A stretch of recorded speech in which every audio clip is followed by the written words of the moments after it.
Hi, my name's Tim McKeown, and this is my marketing research proposal, which is titled Retail Brand Study: An Investigation of Consumer Brand Attitudes Towards Retailer Brand Attributes.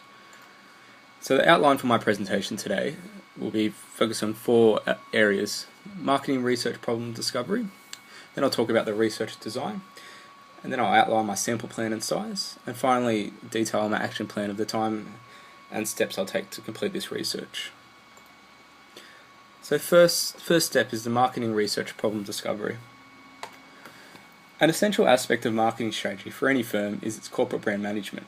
A corporate brand fulfills a number of functions, including communicates the corporate values, provides a competitive differentiation, influences stakeholder perceptions, provides a sustainable competitive advantage for the firm, simplifies the purchasing process for the consumer, and lowers consumer price sensitivity. However, despite the documented evidence in the literature supporting the strategic importance that an established corporate brand provides a firm, corporate brands tend to be overlooked in favour of product brands. In the case of retail, while retailers might know what consumers think of the product brands they sell, retailers may not know what their customers think of them, i.e. the retailer as a brand. If the retail marketing managers know what their customers think about the retailer brand, they will be in a better position to enhance their brand in appropriate ways. Therefore, the need for research into consumers' perceptions of a retailer's brand is quite compelling. So, next step is defining the problem. Sustainability is advancing in importance in the community, and consumers' knowledge and expectations of environmentally sound and sustainable business practices is increasing. Murills and Miller of 2013 conceptualized a model proposing environmental management practices of a retail organization were more likely to enhance credibility and overall brand reputation compared to enhancing specific characteristics of the retail or consumer retail experience, such as quality of service, low prices, merchandise quality, or store design. To date, no information exists in the literature on how this model fits into the Australian context. Thus, research is needed to fill these information gaps. Therefore, in order to answer this problem, I've decided to choose Woolworths as Australian retailer to analyse to help answer these questions. So the next step is determine the research objectives. I've devised the following statement in which to formulate the following statements in order to formulate the research objective based on Bush and Burns' criteria for defining research objectives. So the two research statements I've devised are: number one, Woolworths' environmental actions contribute statistically significantly to the overall brand value of its brand as perceived by consumers. And the second statement, Woolworths' environmental actions contribute more to the overall value of the brand as perceived by consumers compared to Woolworths' other attributes such as merchandise quality, store design, staff service, and low prices. So from these two statements, I've devised this one single research objective for the study. So I will conduct a survey based on a representative sample of Woolworths' consumers to examine how important for its retail brand are consumers' perceptions of Woolworths' environmental sustainability actions relative to other attributes: price, service, merchandise, and store design. The importance of consumer attitudes will be measured via a 10-point scale ranging from 1, very low, to 10, very high. Now looking at the research design. The first stage is determining research design and identifying the information type and sources.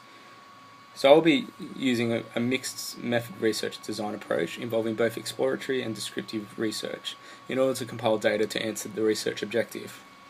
I will undertake an exploratory research via secondary data analysis within the supermarket retail industry and specific research into Woolworths. This exploratory research will allow me to compile sufficient background information in order to accurately clarify and define the problem and concepts, in order to ensure the research objective precisely seeks to answer the problem. So first of all, the secondary data I conducted. So the Australian retail supermarket sector is one of the most concentrated retail industries in the world. The supermarket retail industry is dominated by Coles, which is Wesfarmers Group, and Woolworths, owned by Woolworths Limited, accounting for almost 80% of supermarket sales in Australia. Woolworths currently operate 873 supermarkets across Australia, and Coles operates 741. Significant media commentary has occurred relating to these two companies' any competitive and duopolistic practices. In such a dominated environment, decisions made by these two organisations have the power to shape practices in food production and the retail industry as a whole. And now in relation to Woolworths specifically, with revenues exceeding $50 billion and profits exceeding $2 billion annually, Woolworths has become one of the most profitable retailers in the world. Despite this strong history, since Wesfarmers' acquisition of Coles in 2007, Woolworths' sales growth has been consistently lower than Coles. Authors have linked this to Coles' aggressive promotional campaign that's everyday use of products such as $1 bread and milk, which have led to an increasing consumer perception that Coles' products represent better value than Woolworths. As part of its overall marketing strategy, Woolworths pursues a strategy of sustainability and environmental responsiveness. Woolworths seeks to pursue the sustainability objectives through various strategies including energy and greenhouse minimisation in existing and new stores, sustainable transport alternatives, waste packaging and water use minimisation and saving initiatives, and training staff to be eco-ambassadors.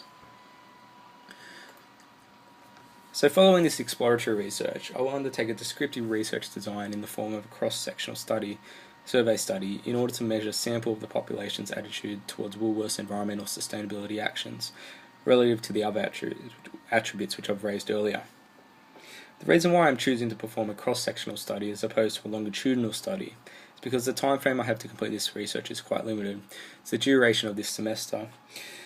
Therefore, even though a longitudinal study may provide more accurate results as measuring the population at different points in time, this survey, the survey administered to a sample population at one specific point in time will provide valid and accurate data to answer this question. Thus, this is the most appropriate research design. So next step, determining data collection methods. I'll be using a more intercept survey approach as a data collection method of choice. This will involve encountering and questioning respondents while they are visiting a shopping centre. A more intercept strategy is the most simple, least costly and easiest to implement of all the person-administered approaches. Despite the advantages of this method, I also considered the drawbacks of this approach. The major shortcoming I considered was that a shopping centre does not provide a comfortable environment for a responder, as they may be hard-pressed for time or preoccupied with other distractions which will prevent accurate data collection. I think the survey design, utilising a 10-point scale interval, will counteract this issue, as it will allow time-poor subjects to quickly respond to questioning, and the optional open-ended questions will allow subjects who are not time-restrained to provide more detail. Now, design data collection forms. So in regards to the survey design, first and foremost, all appropriate ethical codes of conduct were followed in designing the study, including devising a cover letter explaining the study and instructions for participating in the study, as well as the provision of a consent form to all participating subjects. So here you can see this is the cover letter I've devised, and this is the consent form. So the survey will be structured with close-ended questions evaluating the dependent variable, which is the retailer brand attitudes, and the 5 independent variables: merchandise quality, store design, staff service, low prices, and environmental actions. These close-ended questions will be structured in a 10-point scale interval anchored at 1, very low, and 10, very high. After each variable, I will also include one open-ended question in order to allow the respondent to elaborate on their answers, which will then be appropriately coded before being included in the 10-point scale.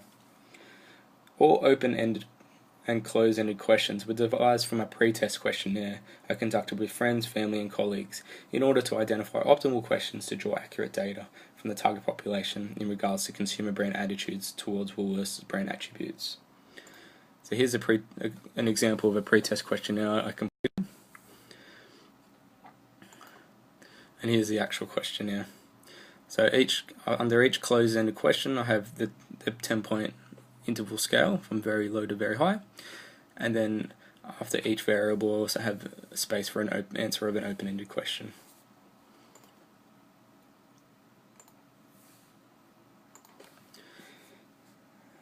So, next step, determining the sample plan size.